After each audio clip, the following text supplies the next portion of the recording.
Everything in this movie that was between 1953 and 1955, it really matched the period. It was a really good period drama slash friendship film. Everything about 50s films that are released within the last 35 years, 36 years, you really got to do your research, and you have to wonder where they get all their money to get all these cars that were well preserved and cared for in order to make these films. Everything about it is very accurate for the time, and I have a couple of friends that love the 1950s. Heck, I even have a friend that made a 1950s themed kitchen in her house. So I'm gonna have to move this because the brightness from the pillow is starting to reflect from the light here. Anyways, I actually watched this movie thinking about my friends that adored the 1950s, and I wonder if they have heard of this film or even seen this movie. A lot of the characters in this movie were real people. Well, I mean, yeah, there's James Dean, Dennis, Jack Warner, Natalie Wood. Well, the lady who played Natalie Wood was in this movie for just a couple of seconds, but she looked just like her. Another fact that I didn't know was apparently James Dean knew Eartha Kitt.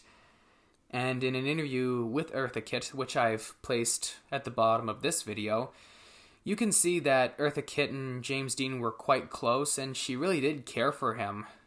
And, you know, that's the thing about James Dean. He really was a likable guy. He was an easy guy to get to know, and you just instantly become friends, fast friends. He was just that kind of a person.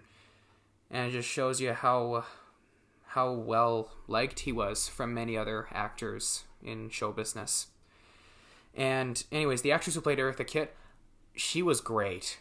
I actually thought she was Eartha Kitt.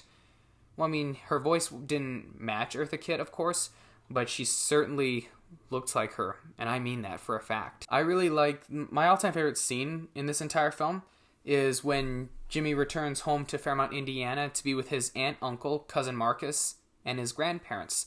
I've seen a lot of interviews with the real Marcus Winslow Jr., James Dean's little cousin. Marcus always described Jimmy as being a big brother to him.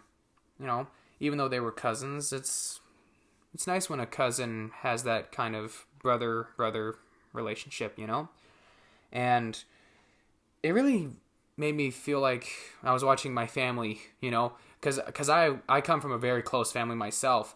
We're all very close, each and every member of my family.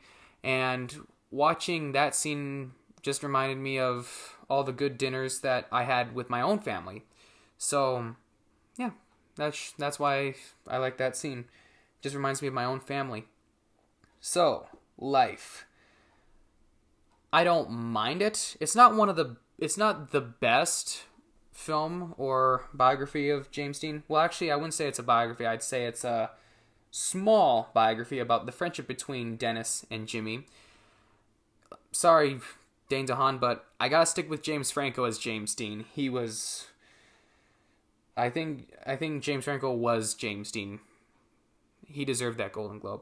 And I'm not saying that, again, I'm not saying Dane DeHaan is a bad actor. I think he's a really great actor, given the right material. It all depends on the material, you know. I think that's why a lot of critics give an actor mixed reviews when it comes to a part. So, this one, so for Life, I'm going to say Life is enjoyable for James Dean fans. Some James Dean fans. And all in all, I enjoyed, you know, the historical accuracy, the family scene, but again, I have mixed feelings about Dane DeHaan's performance as James Dean, so I'm going to give it 6 out of 10 film cameras. So I'm just going to meet it in the middle, like that.